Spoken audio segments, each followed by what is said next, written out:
ഇടതുമുന്നണി സ്ഥാനാർത്ഥി M സ്വരാജിനെ railway സ്റ്റേഷനിൽ സ്വീകരിച്ച് കൊണ്ടുപോവുകയാണ്. ആയിരക്കണക്കിന് പ്രവർത്തകരാണ് വലിയ ആവേശത്തിൽ നിലമ്പൂർ റെയിൽവേ സ്റ്റേഷനിലേക്ക് എത്തിയിരുന്നത്. സഖാവെ, ഈ എത്തിയപ്പോൾ നിലമ്പൂരിലൊരു വലിയ സ്വീകരണമാണ്.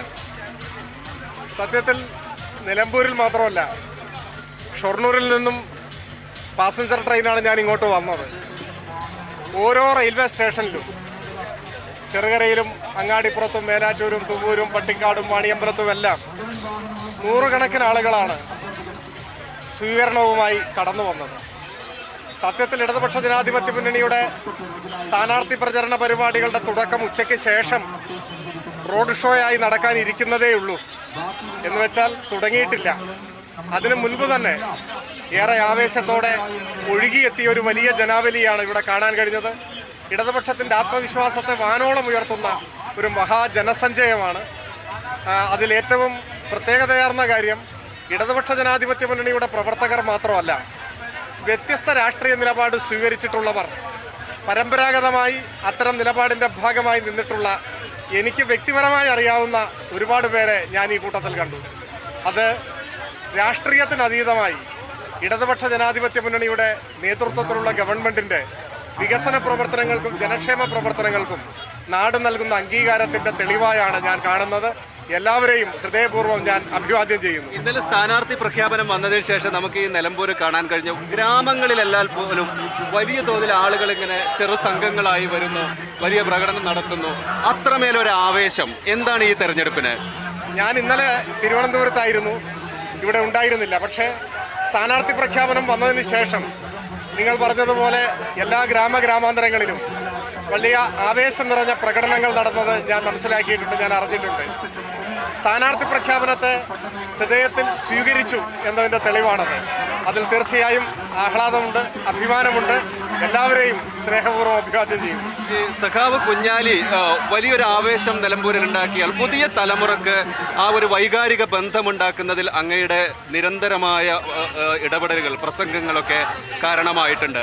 അതൊക്കെ ഈ തെരഞ്ഞെടുപ്പിൽ വലിയ സജീവമായ ഒരു ആവേശത്തിൻ്റെ കാരണമാവുന്നുണ്ടോ? സഖാവ് കുഞ്ഞാലിയുമായൊന്നും എന്നെ താരതമ്യപ്പെടുത്താൻ പറ്റില്ല. അദ്ദേഹം പർവ്വത സമാനമായ ഉയരമുള്ള മഹാരഥനായ കമ്മ്യൂണിസ്റ്റ് നേതാവായിരുന്നു. നമ്മളൊക്കെ അദ്ദേഹത്തിൻ്റെ കാൽപ്പാടുകളെ പിന്തുടരുന്ന സാധാരണ പ്രവർത്തകർ മാത്രമാണ്. ഏതായാലും നാടാകെ ഇടതുപക്ഷം വിജയിക്കണം എന്ന് ആഗ്രഹിക്കുന്നുണ്ട്. ആ ആഗ്രഹം സഫലമാകും എന്ന് ഉറപ്പുവരുത്തുന്നതാണ് ഈ സ്വീകരണത്തിലെ മഹത്തായ പങ്കാളിത്തം. ഇടതുമുന്നണി പ്രധാനമായിട്ട് ഈ തെരഞ്ഞെടുപ്പിൽ ഉയർത്തുന്ന രാഷ്ട്രീയ വിഷയങ്ങൾ എന്താണ്? ഞങ്ങൾ ജനങ്ങളുമായി ചർച്ച ചെയ്യുന്നത് പ്രധാനമായും നവകേരളത്തിലേക്ക് കാലെടുത്ത് വയ്ക്കുന്ന ഈ സാമൂഹ്യ സാഹചര്യത്തിൽ ഇടതുപക്ഷ ജനാധിപത്യ മുന്നണി ഗവൺമെൻറ് നേതൃത്വം കൊടുക്കുന്ന വികസന പ്രവർത്തനങ്ങൾ, അതോടൊപ്പം തന്നെ ജനക്ഷേമ പദ്ധതികൾ. കേരളം മാറിക്കൊണ്ടിരിക്കുകയാണ്. ആ മാറ്റത്തിൻ്റെ പ്രതിഫലനം ജനങ്ങളുടെ ജീവിതത്തിൽ കാണാൻ സാധിക്കും. ഈ കാര്യങ്ങളെല്ലാം ജനങ്ങളുമായി ഞങ്ങൾ സംവദിക്കും.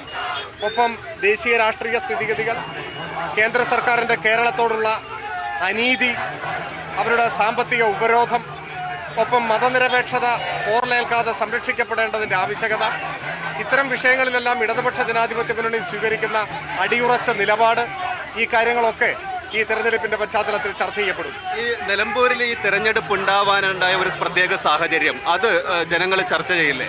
തീർച്ചയായും അടിച്ചേൽപ്പിക്കപ്പെട്ട അനാവശ്യമായ ഒരു തെരഞ്ഞെടുപ്പാണ്.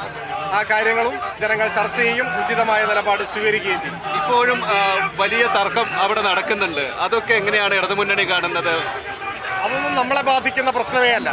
അത് UDF-ലുള്ള പ്രശ്നമാണ്. ആ പ്രശ്നം അവർ പരിഹരിക്കട്ടെ എന്ന് പറയാനേ നമുക്ക് സാധിക്കൂ. ഞാൻ അത്തരം കാര്യങ്ങളിലൊന്നും